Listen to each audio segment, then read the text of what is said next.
Hello there everybody, welcome to Wiki's weekly news broadcast of the crevice of shrunken heads and the news report, where once a week, or even when we actually think about it to tell you the truth, we inform you of our views of the latest stories and rumours of our fair town. And I have to say boys, you're missing a treat. Okay, so enough of that. I can't talk like that all the time or my voice will go.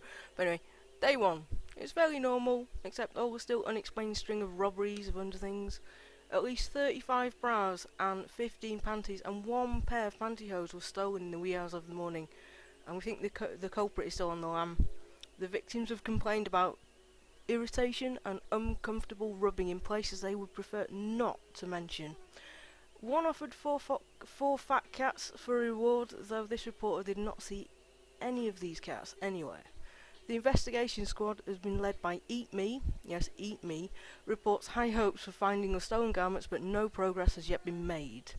In other news, Noxie was seen that afternoon outside near a small house, covered in dirt with a shovel in hand, mumbling something about man-made torture devices. I don't know. The weather was hot and sunny, but the well was a lot of water in it, for the time being. Now, day two, it started off with lots of scavenging trips absolutely everywhere. Rainy and Megan raided a local supermarket and came back with carts full of various needed products like food, tampons, maxi pads, chocolate, gotta have chocolate, and some sappy romance books, but not for me, I have to say, that's not my thing. When asked about the expedition, the girl had to say this: "We just didn't want to be responsible for anyone's death." And the items were received with quite a cheer actually, especially the chocolate. Tab took over the construction projects right away and we got started, but it was organised in a closet, and yeah, that took a while, I have to say. And Tetsab told this reporter, "Building's all fine and dandy, but if you don't look nice, what's the point?" No one complained though. I mean, we took turns in doing each other's anyway. Now then, day three was a bit of a roller coaster of excitement. It seemed like a peaceful, quiet day to start off with, when 10 citizens bathing near the well let out a scream heard up to 12 kilometres away and started to run stark naked, yes, stark naked, through the town. It turned out a snake in a bank got loose and wanted a drink. New bathers, what can you say? One of the bathers, Rin, had this to say: "I was dumping some water on my head and suddenly this big heavy green thing was around my neck licking me. I ran as fast as I could and couldn't stop until Roxy Lalonde caught me." Naked. Okay. The snake was returned to the bank, and the stockkeeper's Lizette reports that it seems to have been traumatised by these events. Naked bathers. None of the bathers have stepped forward to apologise to it though.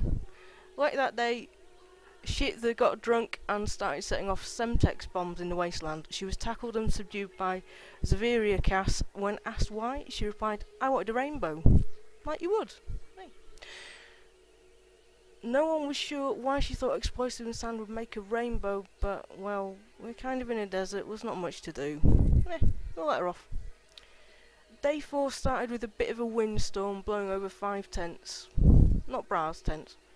No one was injured although a startling supply of blueprints even were found under Mother of Tears tents. When questioned, she denied everything and run away. But the blueprints are now in safe hands, although I don't know whose. Elsewhere, a brave group explored a buried building and found a fox nest. No one knows how the foxes got there, but Suchi and Scrin named them Fred, Fido, Wonder and Stargazer? Oh, later Stargazer bit Nepeta. Oh well, never mind. Worse things have happened.